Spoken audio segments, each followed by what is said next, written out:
Debt, often viewed as a perilous endeavor, is a topic that has been ingrained in our minds since childhood. Advice from our parents, aunts, uncles, and well-meaning mentors have frequently echoed the same sentiment. Avoid debt at all costs. It's a precautionary tale, a warning that debt can lead to financial ruin. But like any multifaceted concept, debt cannot be painted with a broad brush. To comprehend the intricacies of debt, we must ask the question, what is the essence of debt? Is debt an essential financial tool? And if so, under what circumstances should we embrace it? Conversely, are there types of debt that we should vehemently avoid? So today I'll take you to the shocking reality of debt revealed. If you're new to the channel, hit that subscribe button and that little notification bell icon so that you don't miss out on any of our video updates. Plus, it helps us spread the Thrive Wise love to help more people thrive wisely. Now, let's begin. To embark on this journey, let us first demystify the concept of debt. At its core, debt represents a financial transaction where one party borrows money from another, with a solemn commitment to repay the borrowed amount. This transaction involves two key players: the borrower, who can be an individual or an institution, and the lender, who can be public or a private entity. The essence of debt lies in the agreement forged between these parties, which include not only the principal amount, but also a predetermined repayment plan. In many instances, interest accrues on the borrowed amount, adding an extra layer of complexity to the debt. Furthermore, debt can be broadly categorized into two types: secured and unsecured. Secured debt entails the borrower providing collateral, often an asset of value, as a guarantee, while unsecured debt lacks such collateral. Now, is debt inherently good or bad? The answer, as one might expect, is not a simple dichotomy of good or bad, but rather a multifaceted assessment that hinges on the context in which debt is utilized. Debt can be considered good when it serves as a tool for financial growth and empowerment. This occurs when borrowed funds are strategically invested into assets or endeavors that generate returns exceeding the cost of the debt. For instance, an individual taking out a mortgage to purchase a home is, in essence, acquiring a form of good debt. The investment in real estate, historically appreciating in value, has the potential to yield substantial returns, making the cost of the mortgage a prudent financial decision in the long run. Similarly, entrepreneurs often rely on loans to start or expand their business.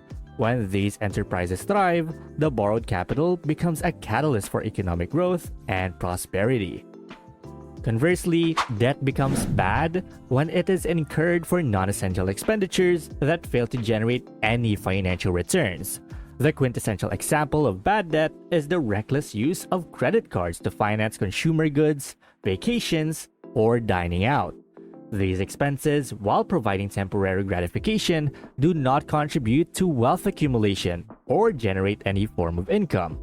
Consequently, the high interest rates associated with credit card debt can spiral into a never-ending cycle of financial distress. While the concepts of good and bad debt provide a foundation for understanding the financial implications of borrowing, the ambiguity of debt lies in the gray area between these extremes. For instance, student loans are often considered a form of investment in one's future, as education can lead to higher earning potential. However, the burden of student loan debt can become crippling if the returns on that investment do not materialize as expected. Likewise, car loans used to acquire transportation for work or daily life can be a necessary expense, but can also turn into bad debt if the chosen vehicle costs exceeds one's means. By the way, if you're enjoying this video, please take a moment to like and subscribe. It really helps us spread the Thrive Wise love so we can help more people thrive wisely. And going back, in our exploration of debt's intricate landscape, we've laid the foundation by dissecting the nature of debt itself, differentiating between good and bad debt, and highlighting the nuanced aspects of borrowing. As we delve deeper into the multifaceted subject, it's essential to broaden our perspective and examine various types of debt that play crucial roles in the financial world. These categories of debt not only shed light on the diverse ways in which debt can be employed, but also show the importance of prudent decision making in each context. Starting off with number 1, business debt. For aspiring entrepreneurs and small business owners, the prospect of growth often hinges on the strategic use of loans and credit. Business debt encompasses a wide array of financial instruments, including term loans, lines of credit, and equipment financing. However, it's crucial for business owners to approach debt with meticulous planning. Blindly accruing debt without a clear strategy can lead to cash flow issues and, in the worst cases, the demise of a business. Hence, business debt falls into the category of debt that can be either good or bad, contingent upon prudent financial management and a viable growth plan. Number 2, credit card debt. Credit cards have become ubiquitous with today's consumer-driven society, offering convenience and flexibility in managing everyday expenses. However, the convenience of credit cards comes with a caveat: high interest rates. Credit card debt is a classic example of unsecured debt, meaning it's not backed by any collateral. While it can be a convenient tool for managing short-term financial needs, mismanagement can lead to a cycle of escalating debt due to compounding interest. Effective management is essential, which includes paying off the balance in each full month to avoid interest charges. When managed responsibly, credit cards can provide benefits such as cashback rewards and purchase protection. Number 3, mortgages. Among the most prevalent forms of secured debt, mortgages allow individuals to acquire property, typically homes, by borrowing a substantial sum of money. The borrower often provides a down payment as a show of commitment, and the loan is secured by the property itself. Mortgages come with long repayment periods, spanning several decades in many cases. The appeal of mortgages lies in their ability to facilitate homeownership, a pivotal aspect of financial stability for many individuals and families. When utilized wisely, mortgages can be a form of good debt, as the property often appreciates in value over time, potentially exceeding the overall cost of the loan. Number 4, personal loans. Personal loans are a versatile form of borrowing that individuals can utilize for various purposes, such as home improvement, debt consolidation, or unexpected expenses. These loans typically come with fixed terms and interest rates, making them a predictable means of financing. Personal loans are generally unsecured, meaning they do not require collateral. The key to using personal loans effectively is to have a clear plan for how the funds will be used and a strategy for repaying the loan within the agreed-upon time frame. Number 5, car loans. For many individuals, access to personal transportation is a necessity, and car loans offer a means to make vehicle ownership attainable. These loans allow borrowers to finance the purchase of a car over a specified period, typically in a down payment and a fixed interest rate. While car loans can provide an avenue to acquire a necessary asset, they can become burdensome if not carefully considered.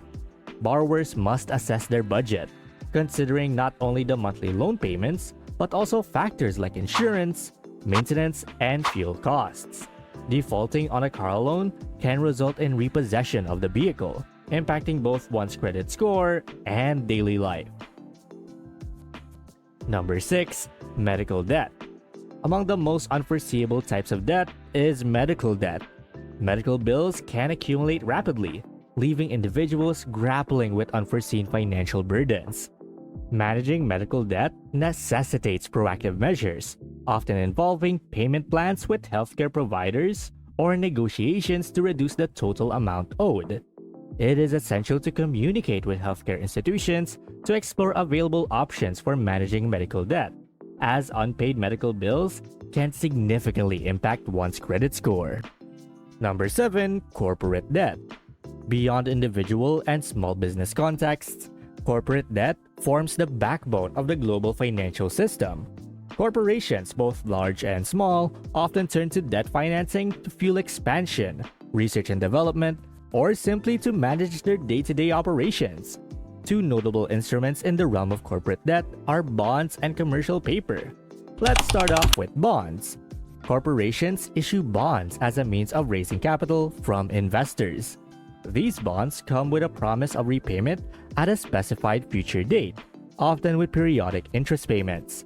Bonds are a way for companies to access large sums of capital to fund long-term projects or investments. For investors, bonds represent a form of fixed income, offering a predictable return on their investment. And then we have commercial paper. In contrast to bonds, commercial paper is a short-term corporate debt instrument. It serves as a means for companies to meet immediate financial needs, such as covering payroll or settling accounts payable. Commercial paper is typically issued with a maturity period of less than a year, making it a valuable tool for managing short-term cash flow requirements. Well, that's basically the shocking reality of debt revealed. And thank you guys so much for watching today's video. And hey, it seems that YouTube thinks that the next video can completely transform your financial situation. Watch it to find out whether they're correct. And please don't forget to click the subscribe button to see more videos on how to thrive wisely. Till next time.